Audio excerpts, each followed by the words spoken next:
I never thought I'd see the day when the woman I once called my forever would raise a glass to celebrate the end of us.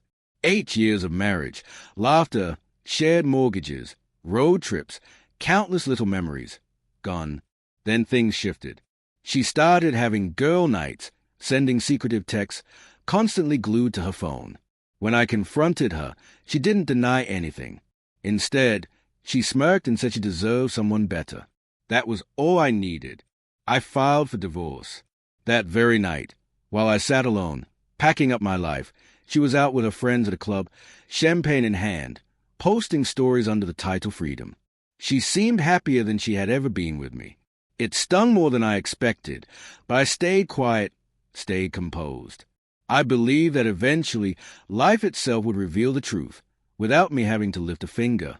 2 days later, there was a knock at my apartment door. I wasn't expecting anyone. I cut off most people who had taken her side. When I opened it, I froze. It was her younger sister, Emily. She looked nothing like the cheerful, bubbly girl I knew. Her makeup was smudged, hair messy, face pale and tense. "Can I come in?" she whispered. I nodded, still puzzled. She stepped inside, clutching her phone as if it were on fire. "You need to see this," she murmured. I braced myself.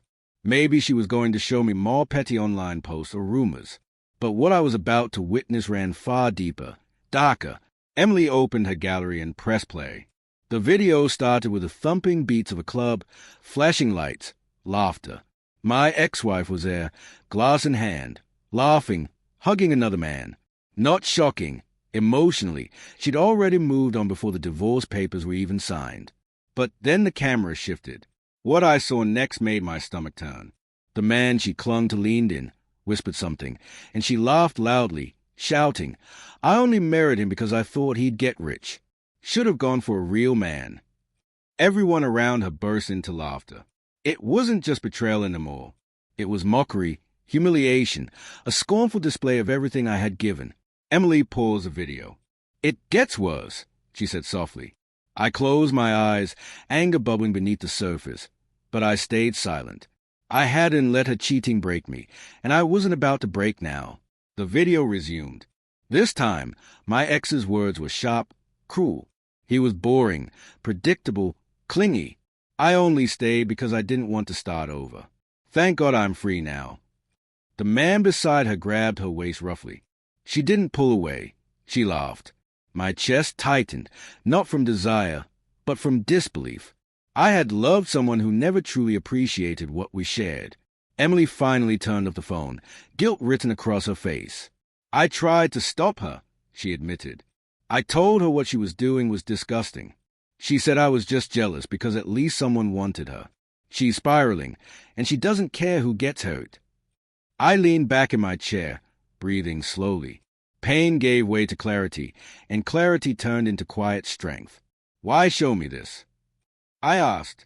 Emily swallowed hard. Because you don't deserve it, and because she's not finished yet.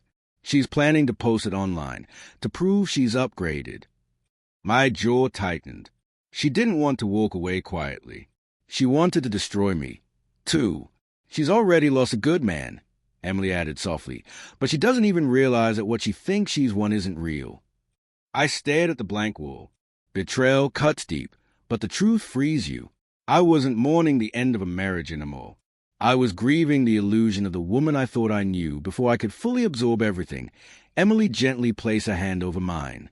She doesn't deserve the pain you're carrying, she said softly, but someone has to see the truth. There was a quiet vulnerability in her voice, something that mixed concern with admiration. Emily had always been kind to me. Unlike her sister, she valued loyalty and honesty. Thank you, I whispered, my voice tight. She shook her head. Don't thank me yet. There's more.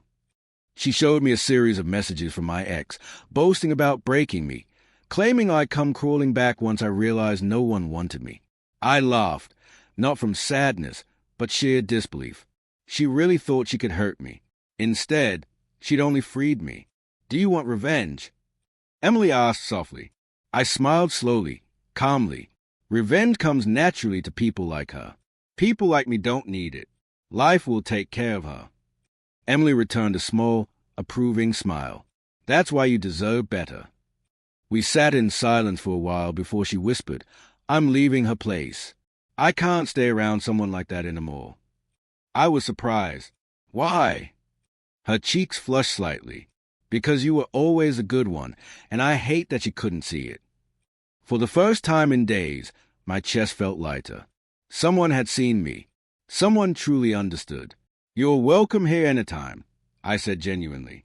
She nodded, relief flickering across her face. Then she took a deep breath. There's something else you should know. She thought you'd be broken, but it's her who looks lost. Later that evening, after Emily left, my ex sent me a message, the first in signing the papers. Hope you're miserable. I didn't reply. Instead, I turned off my phone, made myself dinner, and breathed in a calm I hadn't felt in years. Real peace. The next day, I learned through mutual friends that the man she celebrated with had blocked her. Her party friends disappeared when the bill came. And, as if on cue, she showed up outside my old apartment, tears streaming down her face. Meanwhile, I wasn't alone or shattered. Emily checked in again, bringing dinner, laughter, and warmth.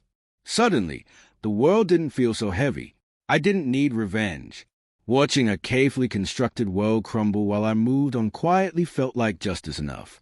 A week later, my ex appeared at my door. Mascara smeared, voice trembling. She whispered, "We can fix this. I made a mistake." I looked at her, the woman who had mocked me, celebrated losing me, and tried to humiliate me further.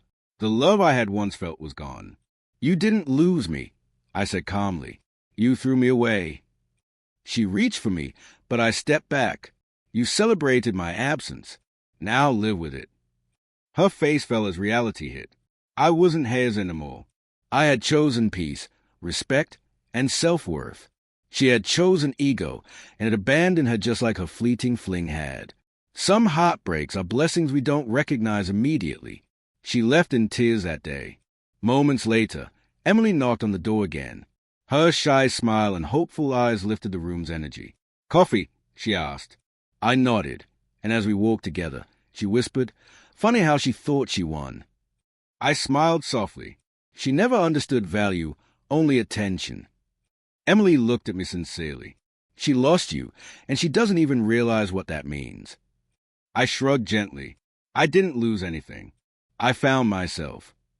Walking side by side, there was a shift in the air, healing, possibility, the start of a new chapter. The woman who had betrayed me celebrated my departure, and yet life had brought me someone who truly respected me. Funny how life works. Sometimes, losing someone you loved is exactly what leads you to someone who sees your worth.